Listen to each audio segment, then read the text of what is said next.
They took her out, ma'am. They attacked her physically, though, ma'am. I mean, my daughter seemed to be sleeping, ma'am. To have all of them in that room, and then for them to come into this room as if they had woken up or something.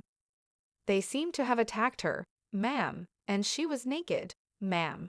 Ma'am, for a father to view that video, because she isn't a fighter like me. Ma'am, she does not fight, in no way, for them to carry out their actions, ma'am. It just seemed to be plotting. Due to the fact that they couldn't have done that here, ma'am, that would not be possible here. Arrested and serving time in Mexico.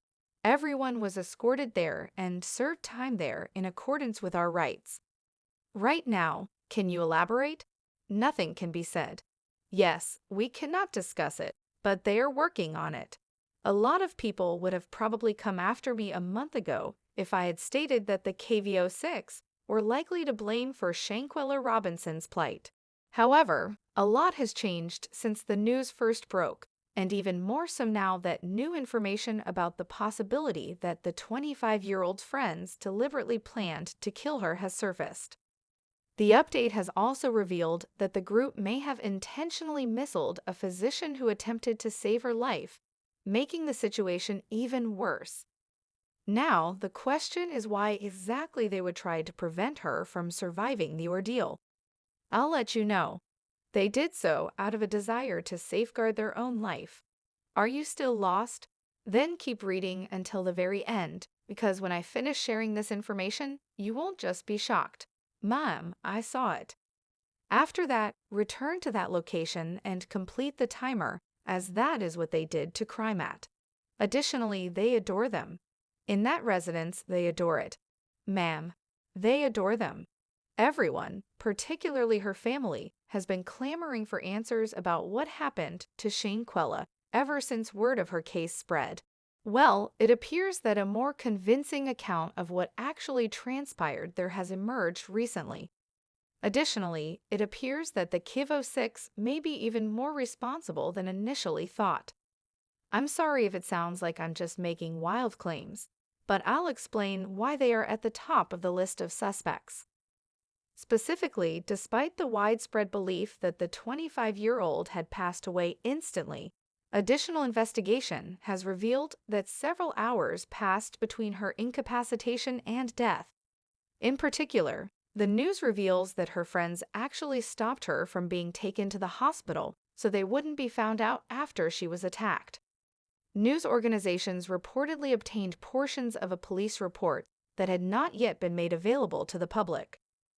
The details were first reported by Metropolitan MX, and the information was provided to the reporters by Gerardo Zuniga, an investigative reporter who works in Los Cabos for Metropolis.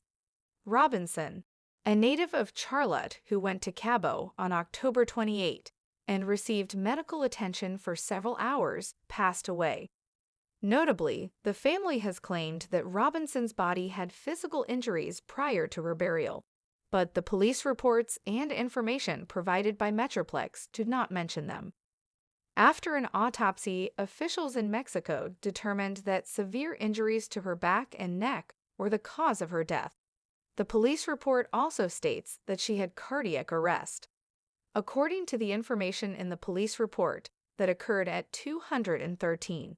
On October 29, medical assistance was summoned to Villa Linda, 32, a San Jose del Cabo property owned by Cabo Villas. After about an hour, Dr. Robinson was treated by Carolina Beatriz Ornelas Gutierrez of the American Medical Center, a nearby hospital. According to portions of the report, in Mexico's tourist hotspots, routine non-emergency medical visits to vacation rentals are common. Gutierrez's employment at American Medical Center was also confirmed by news organizations on Monday. Requests for the medical and autopsy reports were not received by the hospital. The person who reported calling for medical assistance is listed as Greensboro resident Winter Donovan in the excerpt of the police report. Donovan is one of 6 people who Robinson was traveling with, according to family, friends, and media sources. Although the police report was written in Spanish, The translation of the document indicates that Dr. Gutierrez was informed Robinson had consumed a significant amount of alcohol and that the medical call was for Robinson to receive an IV. According to the police record, Gutierrez discovered Robinson, a woman who was identified in the report. She had stable vital signs, but she was dehydrated, unable to speak, and appeared to be drunk. The doctor said that she thought Robinson needed to go to a hospital, but Robinson's friends and family wanted to be treated in the villa. According to the report excerpt, Dr. Gutierrez attempted an IV but was unsuccessful. The medication that was in the IV is not clear. According to police information, Robinson began having seizures after the doctor had been present for close to an hour. According to the report, the seizure-induced convulsions only lasted less than a minute. According to the Spanish to English translation of the report, the patient's friend, Wenger Donovan, called 911 to request an ambulance at this point. In the meantime, the patient presented with difficulty breathing and a lowered pulse, and they gave her rescue breaths. The Mexican police have begun an investigation into her death ever since she passed away.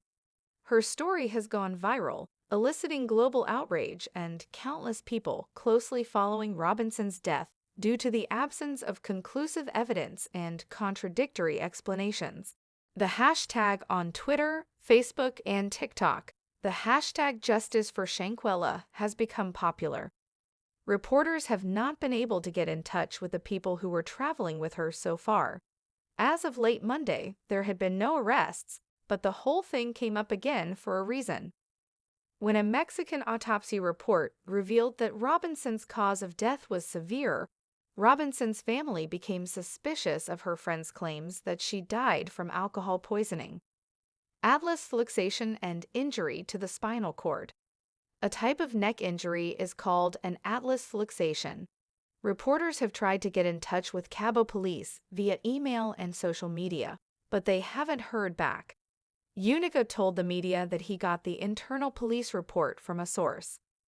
Even though the sequence of events that culminated in Robinson's death seemed off, the fact that a video showed her being physically assaulted was the main clue that they were the main suspects in the case.